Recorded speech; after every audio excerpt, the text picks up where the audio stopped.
तो चलिए आज बात करते हैं बागी 2 की। ये कहानी एक लापता बच्चे की तलाश से शुरू तो होती है, पर बहुत जल्द ये एक सिपाही की अकेली जंग बन जाती है। धोखे, साजिश और एक ऐसे सच के खिलाफ जो दिल दहला दे। सब कुछ शुरू होता है सिर्फ एक फोन कॉल से।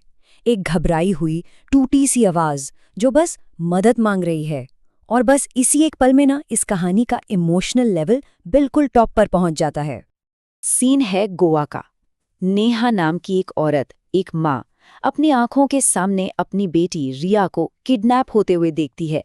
वो चीखती है, मदद के लिए पुकारती है, लेकिन जब पुलिस पहुंचती है तो मदद तो दूर की बात, उससे मिलते हैं सिर्फ शक और सवाल।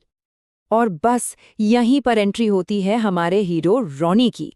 रॉनी एक स्पेशल फोर्सेस कमांडो है जिसके लिए लॉयल्टी ही सब कुछ है। नेहा की बस एक कॉल और वो अपना सब कुछ छोड़कर चला आता है। अपने दर्दनाक अतीत से दोबारा जोड़ने का खतरा उठा के भी वो उसकी मदद करने आता है। पर जैसे ही रॉनी अपनी इन्वेस्टिगेशन शुरू करता है, उसे एक बहुत ही अजीब और चौंका देने वाली सच्चाई का सामना करना पड़ता है। एक ऐसी दीवार से वो टकराता है जो नेहा की पूरी कहानी पर ही सवाल उठा देती है। तो रॉनी एक एक दरवाजा खटखटाता है, हर पड़ोसी से पूछता फिरता है। सवाल बिल्कुल सीधा सा है, क्या किसी ने नेहा के साथ एक छोटी बच्ची को देखा है? उसे बस एक सुराग की उम्मीद है, कोई एक इंसान जो कह दे, हाँ मैंने रिया को देखा है। पर हर दरवाजे के पीछे से उसे सिर्फ एक ही जवाब मिलता है, नेहा तो यहाँ अकेली रहती है, उसकी कोई बेटी नहीं है। और बस यहीं से कहानी का असली सस्पेंस शुरू होता है। क्या नेहा झूठ बोल रही है या फिर ये कोई बहुत बड़ी साजिश है?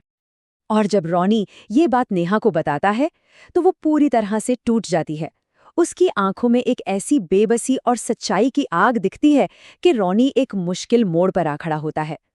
वो सबूतों पर यकीन करे या उस औरत पर जिससे वो कभी प्यार करता था। तो अब कहानी थोड़ी और गहरी होती है। अब पर्दे खुलती हैं उन बाहरी ताकतों की और उस अतीत की जिसने रॉनी और नेहा के रिश्ते को हमेशा हमेशा के लिए बदल कर रख दिया था। बहुत जल्द ये साफ हो जाता है कि ये कोई सीधा साधा केस नहीं है। एसीपी लोहार, जो एक करप्ट पुलिस वाला है, वो अपने ड्रग्स के धंधे को बचाने के लिए नेहा को पागल साबित करने पर तुला हुआ है। वो किसी भी कीमत पर सच को दफना देना चाहते हैं। और फिर एक फ्लैशबैक हमें ले जाता है उनके अतीत में, उनके कॉलेज के दिनों में। एक प्यार जो समाज की वजह से और कुछ गलतफहमियों की वजह से अधूरा रह गया। और यही अधूरा पास्ट उनके आज को और भी ज्यादा कॉम्प्लिकेटेड बना देता है।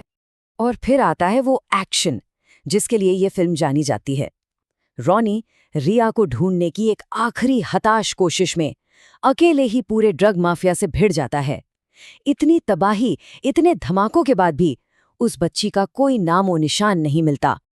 जब एक्शन और इन्वेस्टिगेशन के सारे रास्ते बंद हो जाते हैं, तब एक छोटी सी, बिल्कुल मामूली सी जानकारी कहानी को एक ऐसे खतरनाक मोड़ पर ले आती है जिसकी किसी ने कल्पना भी नहीं की थी।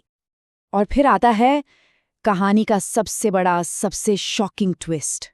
असली विलन कोई और नहीं बल्कि वो इंसान था जो हर वक्त नेहा के साथ था, उसकी आंखों के सामने। उसका पति शेखर। इस एक खुलासे ने पूरी मिस्ट्री को एक नया और ज्यादा खौफनाक मोड़ दे दिया। जब शेखर अपना मुंह खोलता है तो सच्चाई की ऐसी परतें खुलती हैं जो किसी के भी रोंगटे खड़े कर दें। रिया शेखर की नहीं बल्कि रॉनी की बेटी थी और शेखर ये बर्दाश्त नहीं कर पाया। गुस्से में उसने रिया को मार डाला। अपने जुर्म को छुपाने के लिए उसने नेहा के पागल होने की कहानी गढ़ी और उस सदमे से नेहा का दिमाग सच में टूट गया। वो उस भयानक सच को ही भूल गई। और फिर आता है कहानी का सबसे दिल तोड़ने वाला पल। जब नेहा को ये सच पता चलता है तो वो इसे सह नहीं पाती। ये सच्चाई उसके लिए बर्दाश्त से बाहर हो जाती है और रॉनी उसे भी हमेशा के लिए खो देता है। अब रॉनी के पास खोने के लिए कुछ भी नहीं बचा था। उसका सारा दुख, सारा गुस्सा अब एक आखिरी क्रूर मिशन में बदल जाता है। ये इंसाफ के लिए नहीं, ये सिर्फ बदले के लिए है। ये सिर्फ एक फाइट नहीं है, ये रॉनी का कहर है। वो एक एक करके शेखर और उसके पूरे साम्राज्य को तबाह कर देता है। उसके हर एक पंच में, हर एक किक में एक बाप का दर्द और एक प्रेमी का गुस्सा साफ छलकता है। आखिर में बदला पूरा हो जाता है, लेकिन मिशन मिशन तो फेल हो गया। रॉनी लड़ाई तो जीत गया, पर वो उन 2 लोगों को हार चुका था जिनके लिए वो ये पूरी लड़ाई लड़ रहा था। कहानी खत्म होती है नेहा और रिया की कब्र पर, और रॉनी के आखिरी शब्दों के साथ। एक दर्द भरा कबूलनामा, अपनी हार का इकरार, और एक ऐसे प्यार का वादा जो शायद कभी खत्म नहीं होगा। और ये फिल्म हमें एक बहुत गहरे सवाल के साथ छोड़ जाती है कि उस बदले की असली कीमत क्या है, जब वो वजह ही खत्म हो चुकी हो जिसके लिए बदला लिया जा रहा था।